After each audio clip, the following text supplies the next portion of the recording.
بسم اللہ الرحمن الرحیم۔ غیر منصرف کے اسباب منع صرف کے بارے میں بات چل رہی تھی کہ غیر منصرف کے کل 9 اسباب ہیں، جن میں سے پہلا عدل ہے۔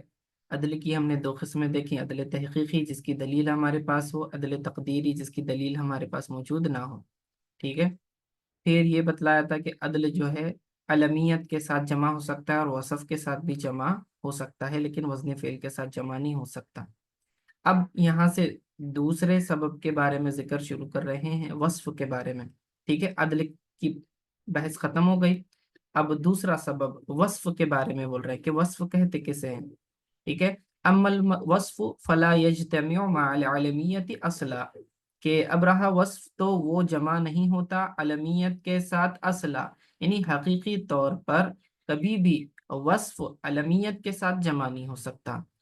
علمیت کسے کہتے ہیں کہ کوئی کسی چیز کا نام ہونا، ایسا لفظ جو کسی کا نام ہو، جیسے کہ زید، خالد، عمر، یا پھر کسی چیز یا شہر کا نام ہو، مکہ شہر کا نام ہے، پونا شہر کا نام ہے، اس طرح سے تو علم ہونا یا نام ہونا۔ اور وصف کا کیا معنی کہ کسی چیز کی جو ہے صفت ہونا، وہ لفظ جو ہے اپنے اصل کے اعتبار سے صفت کے طور پر استعمال ہوتا ہو، علم کے طور پر استعمال نہ ہوتا ہو۔ ٹھیک ہے، مثال کے طور پر ٹھنڈا، گرم، چھوٹا، بڑا، یا پھر کالا، گورا، یہ ساری کیا ہے؟ صفتیں ہیں۔ ٹھیک ہے، یہ کیا ہیں؟ صفت ہیں، یہ کسی کے نام نہیں ہے۔ ٹھیک ہے، تو وصف ذات مبہم پر دلالت کرتا ہے اور علم ذات معین پر دلالت کرتا ہے۔ ٹھیک ہے، اگر میں کہتا ہوں کہ میرے پاس خالد آیا، تو آپ کو جیسے ہی میں نے لفظ خالد کہا تو اس سے پتا چل گیا کہ یہ کوئی اسپیسیفک پرسنالٹی کا نام ہے، تو ذات معین کا تصور ذہن میں آتا ہے۔ ٹھیک ہے، لیکن میں کہتا ہوں میرے پاس بہادر آیا، اب بہادر یہ صفت ہے، یہ کسی کا نام نہیں ہے، تو بہادر کوئی بھی ہو سکتا ہے، زید بھی ہو سکتا ہے، خالد بھی ہو سکتا ہے، عمر بھی ہو سکتا ہے۔ ٹھیک ہے نا، تو یہ ذات مبہم پر دلالت کر رہا ہے، یعنی کہ لفظ بہادر جو ہے، شجاع عربی میں کہیں گے شجاع، جاءنی شجاع، میرے پاس بہادر آیا، تو یہ بہادر کون ہے ہمیں پتہ نہیں ہے، ہم صفت کا ذکر کر رہے ہیں، تو معلوم ہوا یہ بہادر کیا ہے؟ یہ وصف ہے، یہ علم نہیں ہے۔ ٹھیک ہے، تو دونوں کی ڈیفینیشن میں فرق ہے۔ علم ایک ذات معین پر دلالت کرتا ہے، وصف ذات مبہم پر دلالت کرتا ہے، تو دونوں ایک ساتھ ایک لفظ میں جمع نہیں ہو سکتے۔ ٹھیک ہے، تو اسی لیے فرمایا اما الوصف فلا یجتمع مع العلمیت اصلا، کہ وصف جمع نہیں ہوتا علمیت کے ساتھ حقیقی طور پر۔ اچھا، وَشَرْطُهُ أَن يَكُونَ وَصْفًا فِي أَصْلِ الْوَضْعِ، اور شرط بتلا رہے ہیں کہ بھئی یہ جو وصف ہے یہ اسباب منع صرف میں اس وقت کنسیڈر کیا جائے گا، اس وقت اسے سبب تسلیم کیا جائے گا جب کہ وہ اپنی وضع کے اعتبار سے وصف کے طور پر استعمال ہوتا ہو۔ ٹھیک ہے، وضع کے طور پر، تو وضع کسے کہتے ہیں؟ مقرر کرنا، کسی چیز کو مقرر کرنا۔ ہر زبان والے اپنی اپنی زبان میں کچھ الفاظ کو کسی خاص معنی کے لیے مقرر کرتے ہیں۔ ٹھیک ہے، جیسے اس کی مثال میں نے کل دی تھی جدار، عربی میں جدار دیوار کو کہتے ہیں، تو عربوں کے لیے لفظ جدار دیوار کے لیے استعمال ہوتا ہے، اور اردو والوں کے لیے لفظ جدار کوئی لفظ مقرر کیا ہی نہیں ہے، تو انہیں پتہ ہی نہیں ہے۔ اور اردو میں کہوں گا دیوار، تو یہ دیوار ایک خاص چیز جیسے کہ ہماری دیوار ہے، اس کے لیے یہ لفظ وضع کیا ہے، مقرر کیا گیا ہے، عربوں کو اس کا پتہ نہیں۔ تو ہر زبان میں کسی چیز کے لیے کوئی خاص نام مقرر کیا گیا ہوتا ہے۔ ٹھیک ہے، تو اسے وضع کہتے ہیں۔ اس لفظ کے کسی خاص معنی کے لیے کوئی لفظ مقرر کرنا وضع کہلاتا ہے، انگلش میں کہتے ہیں کہ ڈیرائیو کرنا، this word is derived for some thing. ٹھیک ہے، تو اچھا، وضع کا معنی پتہ چل گیا کہ کسی لفظ کو کسی خاص معنی کے لیے مقرر کرنا۔ تو اصل وضع کے اعتبار سے، یعنی کہ سب سے پہلے جو لفظ بنایا گیا کس معنی کے لیے بنایا گیا تھا، اصل وضع کے اعتبار سے، تو یہ وصف کے لیے شرط کا ذکر کر رہے ہیں کہ ہر وصف غیر منصرف کا سبب نہیں بنے گا، لیکن ایسا وصف جو کہ اصل اپنی وضع کے اعتبار سے وصف کے طور پر استعمال ہوتا ہو تو وہ جو ہے غیر منصرف کا سبب بنے گا، اگرچہ کہ بعد میں جا کر وہ کسی چیز کا اسم بن گیا ہو، نام بن گیا ہو۔ بنایا اس لفظ کو گیا تھا صفت کے لیے، لیکن بعد میں استعمال اس کا جو ہے اسم کے طور پر ہونے لگا، تو پھر وہ کوئی فرق نہیں پڑے گا اس سے، ٹھیک ہے، اصل کے اعتبار سے ہونا چاہیے۔ مثال دے رہے ہیں فَأَسْوَدُ وَأَرْقَمُ غَيْرُ مُنْصَرِفٍ، ٹھیک ہے، یہ اسود اور ارقم یہ دونوں لفظ غیر منصرف ہیں۔ وَإِنْ صَارَ اسْمَيْنِ لِحَيَّتِ لِلْحَيَّتِ، اگرچہ کہ بعد میں ان کا استعمال ہونے لگا صاف کے لیے۔ حیتن سانپ کو کہتے ہیں، ٹھیک ہے، حیتن لِإِصَالَتِهِمَا فِي الْوَصْفِيَّةِ، ٹھیک ہے، کیونکہ ان کی اصلیت کے اعتبار سے وصف ہونے میں۔ اچھا، دو لفظ ذکر کیے انہوں نے، اسود اور ارقم، یہ دونوں غیر منصرف ہے کہہ رہے ہیں۔ کیوں غیر منصرف ہیں؟ اسود یا پھر ارقم، یہ دیکھیں اس کا وزن کیا ہے، افعلو کے وزن پر ہے، ٹھیک ہے، افعلو، تو وزن فعل ایک سبب پایا گیا ہے اس کے اندر، ٹھیک ہے۔ دوسرا سبب کیا ہے غیر منصرف کا؟ دوسرا یہ کہ یہ صفت ہے، کیا ہے، یہ وصف ہے، اس کے اندر وصف پایا جا رہا ہے۔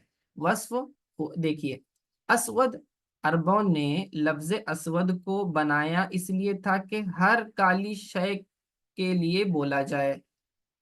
مثال کے طور پر سامنے کالا فون ہے تو میں کہوں گا ھذا اسود، یہ کالا ہے، یا پھر میرے سامنے کوا ہے تو میں کہوں گا ھذا اسود، یہ کالا ہے، یا پھر میرے سامنے سانپ ہے میں کہوں گا ھذا اسود، یہ کالا، ٹھیک ہے۔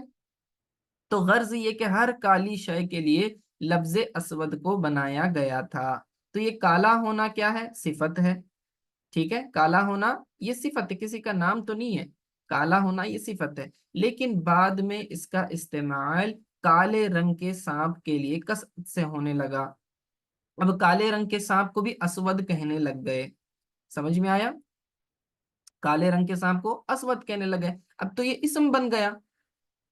اگر میں کہتا ہوں کہ ھذا اسودو اور میں مراد کیا لے رہا ہوں کہ بھئی یہ کالا سانپ، سانپ مراد لے رہا ہوں، تو پھر آپ کہیں گے بھئی اس کے اندر تو وصف نہیں ہے، ایک وزن فعل تو پایا گیا، دوسرا تو یہ اسم ہے، یہ تو سانپ کے لیے استعمال ہو رہا ہے، تو پھر اس میں تو وصف نہ رہا۔ نہیں نہیں، ہم کہتے ہیں کہ یہ لفظ اپنے وضع کے اعتبار سے وصف کے لیے بنایا گیا تھا، تو اس کی وصفیت ختم نہیں ہوگی، تو اصل وضع کا اعتبار کیا جائے گا۔ یعنی اس لفظ کو کس معنی کے لیے مقرر کیا گیا تھا؟ کالے رنگ کے لیے، تو یہ صفت کے لیے استعمال ہوتا تھا، تو اپنی وضع کے اعتبار سے یہ وصف ہے، اس لیے اس کو غیر منصرف میں سبب مانا جائے گا۔ اسود کالا، ٹھیک ہے۔ اب ارقم، ارقم کسے کہتے ہیں؟ چت کبرے کو، یعنی کہ جو تھوڑا سا کالا ہو، تھوڑا سا گورا ہو، یعنی کہ تھوڑے کالے داغ بھی ہوں، تھوڑے سفید داغ بھی ہوں، تو اسے جو ہے چت کبرے کو کیا کہتے ہیں؟ ارقم کہتے ہیں۔ تو اب دیکھیں، ارقم بر وزن افعلو ہے، وزن فعل تو اس میں آ گیا۔ دوسرا یہ بھی کیا ہے؟ اپنی وضع کے اعتبار سے وصف ہے، کیونکہ اس لفظ کو کیوں بنایا گیا تھا؟ ہر چت کبرے شے کے لیے، یعنی جس پر کالا گورا کمبینیشن دونوں ہے، اس کے لیے یہ لفظ استعمال ہوتا تھا۔ بعد میں دھیرے دھیرے جو ہے اس کا استعمال ایسے سانپ کے لیے ہونے لگا جس پہ کالا رنگ اور گورا رنگ دونوں طرح کے چھینٹے ہوتے ہیں، اس کے اوپر دونوں طرح کے داغ ہوتے ہیں، تو اس کے لیے ارقم لفظ استعمال ہونے لگا۔ لیکن اب یہ ارقم کو غیر منصرف کہیں گے یا نہیں کہیں گے؟ تو ہم مصنف کہہ رہے ہیں کہ اس کو غیر منصرف کہیں گے۔ کیوں کہیں گے بھائی؟ ایک تو اس میں وزن فعل ہے، دوسرا تو سبب پایا نہیں جا رہا، کیونکہ یہ تو اب سانپ کا نام بن گیا ہے، ٹھیک ہے، سانپ کا نام بن گیا ہے، تو آپ اس کے اندر دوسرا سبب کون سا لائیں گے؟ ہم کہتے ہیں کہ اس کے اندر وصف موجود ہے۔ کیوں؟ کیونکہ لفظ ارقم اپنے اصل وضع کے اعتبار سے وصف کے طور پر استعمال ہوتا تھا، اگرچہ کہ بعد میں اسم کے طور پر استعمال ہونے لگ گیا، تو بعد کا اعتبار نہیں ہے، اصل کا اعتبار ہے، ٹھیک ہے۔ تو وہی کہہ رہے ہیں کہ لِإِصَالَتِهِمَا فِي الْوَصْفِيَّةِ، کہ ان کی اصل کا اعتبار کرتے ہوئے وصفیت میں، اسی لیے یہ دونوں لفظ غیر منصرف ہیں۔ اب تیسری مثال دے رہے ہیں، وَأَرْبَعُ فِي مَرَرْتِ بِنِسْوَةٍ أَرْبَعٍ منصرف، لیکن یہ لفظ اربع یہ جو ہے منصرف ہے، یہ غیر منصرف نہیں ہے۔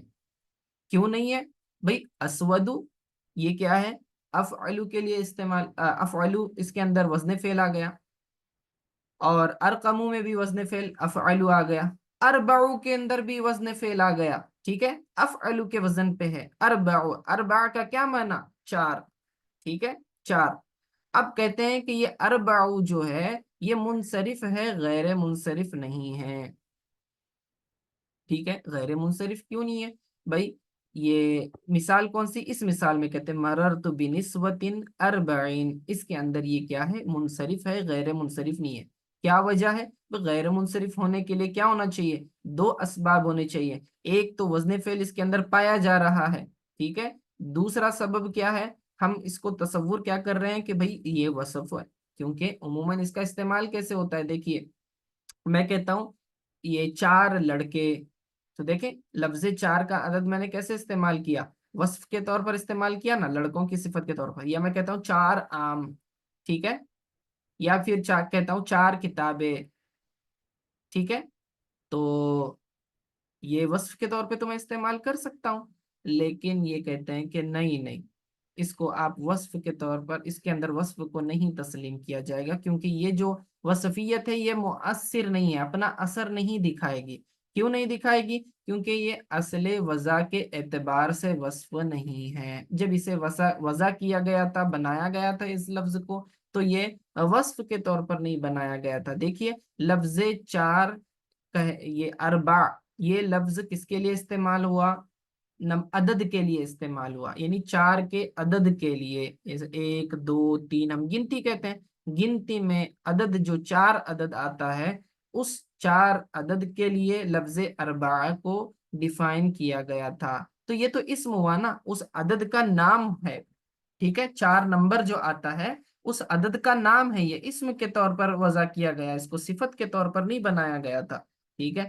تو اس وجہ سے اس کی جو وصفیت ہے یہ مؤثر نہیں، اگرچہ کہ بعد میں یہ صفت کے طور پر استعمال ہونے لگ گیا، پہلے اسم تھا بعد میں صفت کے طور پر استعمال ہونے لگ گیا، تو لیکن بعد کا اعتبار نہیں ہے، اصل کا اعتبار ہے، اس لیے لفظ اربعہ منصرف پڑھیں گے۔ ایک اس کے اندر سبب کیا پایا جا رہا ہے؟ وزن فعل پایا جا رہا ہے، لیکن وصفیت کا ہم اس میں اعتبار نہیں کر رہے ہیں، کیونکہ ہم اصل کو دیکھا، تو اصل کے اعتبار سے اسے صفت کے طور پر استعمال نہیں کیا جاتا تھا، اسی لیے اب ایک ہی سبب پایا گیا تو یہ غیر منصرف نہیں بنے گا، ٹھیک ہے۔ تو یہ لفظ منصرف ہے، اسی لیے ہم اس پر تنوین کو پڑھ رہے ہیں۔ دیکھیے میں نے کیا، مررت بنسوۃ اربعین، میں گزرا چار عورتوں کے پاس سے، یعنی کہ میں چار عورتوں کے قریب سے گزرا، نسوۃ نساء کی جمع ہے، ٹھیک ہے، تو میں چار عورتوں کے پاس سے گزرا، ٹھیک ہے۔ تو یہ اربع، اس کے اوپر ہم تنوین کو پڑھ رہے ہیں، دیکھیے مررت بنسوۃ اربعین، عین کے نیچے دو زیر، اربعین، ٹھیک ہے، کیوں؟ کیونکہ یہ منصرف ہے، اور منصرف کے اوپر تنوین پڑی جاتی ہے، غیر منصرف پہ تنوین نہیں پڑی جاتی۔ اس کی وجہ بتا رہے ہیں، کہتے ہیں کہ مع انہ صفت، مع انہ صفت ووزن الفعل لعدم الاصالة فی الوصفیت، کہتے ہیں کہ اگرچہ کہ اربعہ یہ لفظ جو ہے صفت کے طور پر استعمال ہوتا ہے، اور اس کے اندر وزن فعل یہ دوسرا سبب بھی پایا جا رہا ہے، لیکن اس کے باوجود اسے ہم غیر منصرف نہیں کہیں گے۔ وجہ کیا؟ کہتے ہیں کہ لعدم الاصالة فی الوصفیت، کیونکہ اس کی جو وصفیت ہے یہ جو ہے مؤثر نہیں ہے۔ کیوں مؤثر نہیں ہے؟ اپنا اثر کیوں نہیں دکھا رہی ہے؟ کیونکہ بھئی اصل کے اعتبار سے یہ صفت نہیں تھی، اگرچہ کہ بعد میں اس کو استعمال کرنے لگے صفت کے طور پر، تو اصل کا اعتبار ہے، ٹھیک ہے۔ اما التعنیث، اب یہاں سے تیسرے سبب کا ذکر کر رہے ہیں۔ پہلا سبب کون سا بتلایا؟ عدل بتلایا، دوسرا سبب وصف بتلایا۔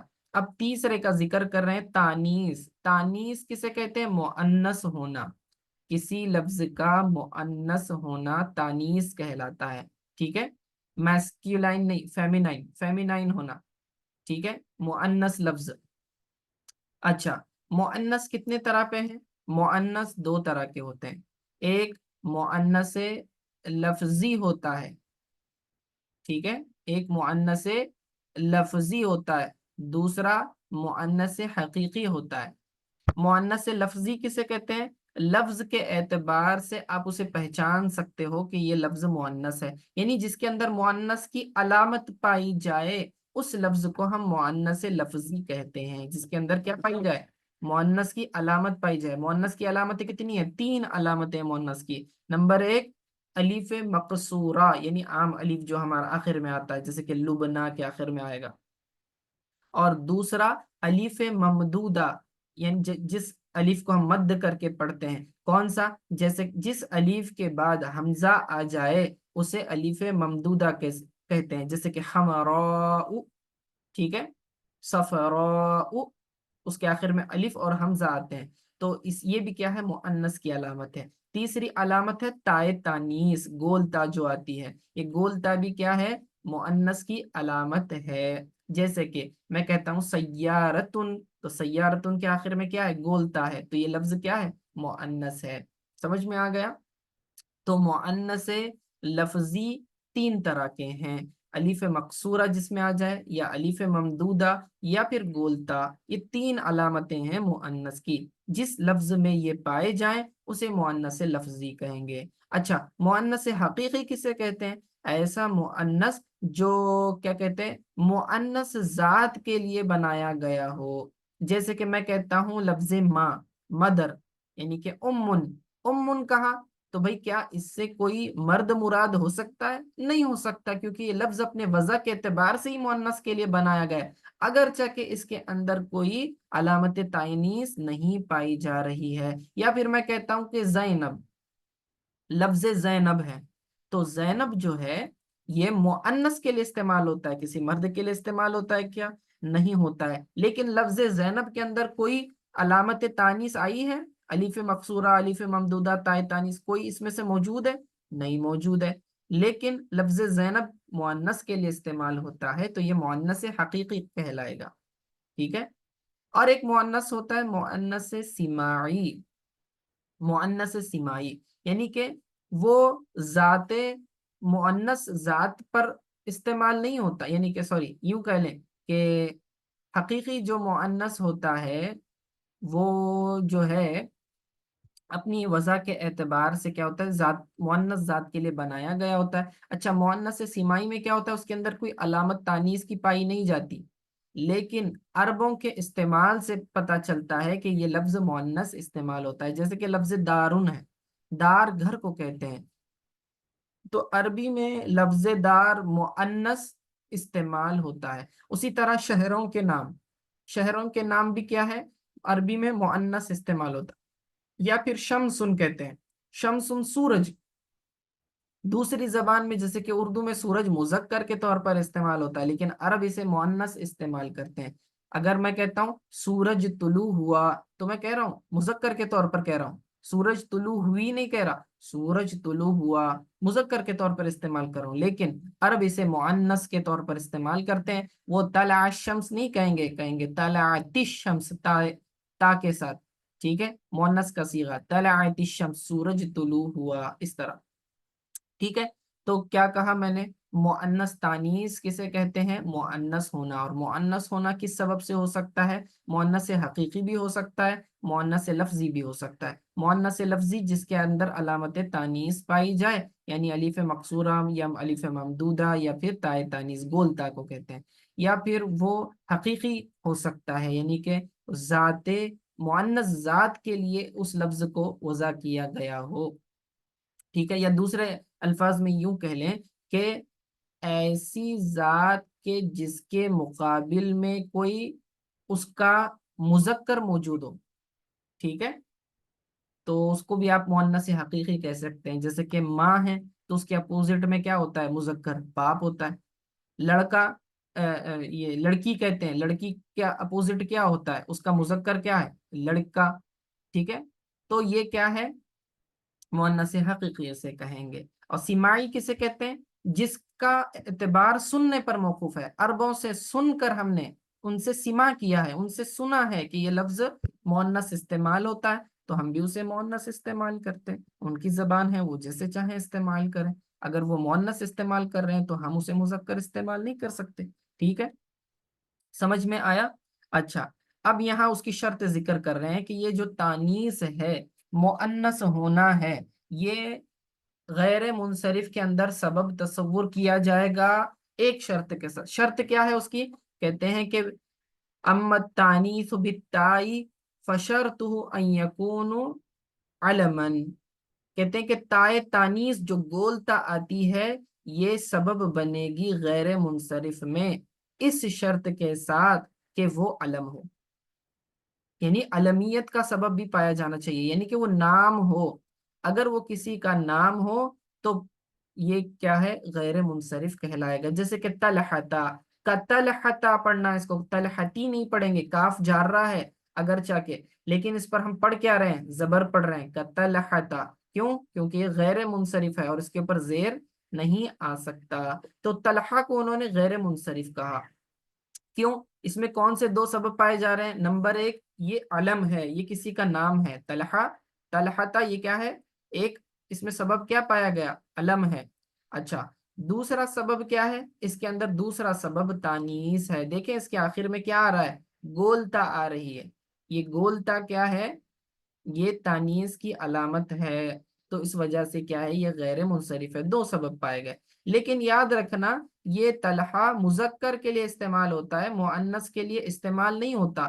طلحہ ایک مرد کا نام ہوتا ہے، عورت کا نام نہیں ہوتا، ٹھیک ہے؟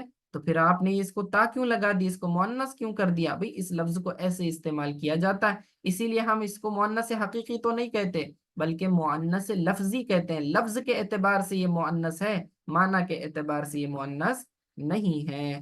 سمجھ میں آ گیا؟ تو یہ طلحہ، اس کے اندر تانیث کا ایک سبب پایا گیا، دوسرا سبب کیا پایا گیا؟ کہ یہ علم ہے، یہ نام ہے کسی کا، تو دو سبب پائے گئے، اس لیے غیر منصرف ہے۔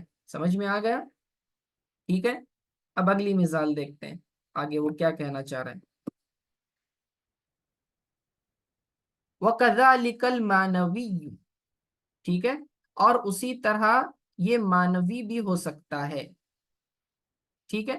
تو مؤنث معنوی کی بات کر رہے ہیں، مؤنث معنوی، ہاں پہلے مؤنث لفظی کی بات کی انہوں نے، اب کہتے ہیں کہ اسی طرح مؤنث معنوی ہونا یہ بھی کیا ہے؟ آپ اس کو سبب تصور کر سکتے ہیں، ٹھیک ہے؟ یہ اس میں اسباب مناصف ہے، مؤنث معنوی۔ ثم المعنوی ان کان ثلاثیا ساکن الاوسط غیر اعجمی یجوز صرفه وترکه لاجل خفتی، ٹھیک ہے؟ اچھا، اب اس میں ذری بحث ہے، دیکھیے پہلے انہوں نے مؤنث حقیقی کہا مؤنث لفظی کی انہوں نے مثال دی، کہا کہ اگر کسی لفظ کے اندر علامت تانیث پائی جائے تو اسے ایک سبب ضرور تسلیم کیا جائے گا، لیکن اس کے ساتھ شرط کیا ذکر کی انہوں نے؟ کہ وہ علم ہونا چاہیے، مؤنث ہونے کے ساتھ کیا ہونا چاہیے؟ علم ہونا چاہیے، کسی کا نام ہونا چاہیے، اسی لیے لفظ طلحہ غیر منصرف ہے، اس کے اندر علامت تانیث آئی لیکن ساتھ میں کیا ہے؟ یہ کسی کا نام ہے، علم ہے، اس وجہ سے جو ہے اسے کیا کہیں گے؟ غیر منصرف کہیں گے۔ اور مؤنث ایک مؤنث معنوی بھی ہوتا ہے، معنی کے اعتبار سے وہ کیا ہے؟ مؤنث ہو، مؤنث معنوی، ٹھیک ہے؟ جیسے کہ مؤنث حقیقی ہو گیا اور مؤنث سماعی وغیرہ ہے، تو یہ مؤنث معنوی کے اندر آتے ہیں۔ اس کے اندر کوئی علامت پائی جاتی ہے کیا؟ مؤنث ہونے کی علامت پائی جاتی نہیں پائی جاتی، جیسے کہ آگے مثال آئے گی زینب کی اور سقر کی، ٹھیک ہے؟ اور ماہ و جور، اس کی یہ مثالیں دے رہے ہیں، ٹھیک ہے؟ تو یہ مؤنث معنوی ہے۔ اچھا، مؤنث معنوی ہو تو اب اس کی شرط ذکر کر رہے ہیں، چلیے کل اس کو پھر شامل درس کریں گے، اس میں تفصیل ہے، کل انشاءاللہ تعالی اس کو بتائیں گے۔ السلام علیکم ورحمۃ اللہ۔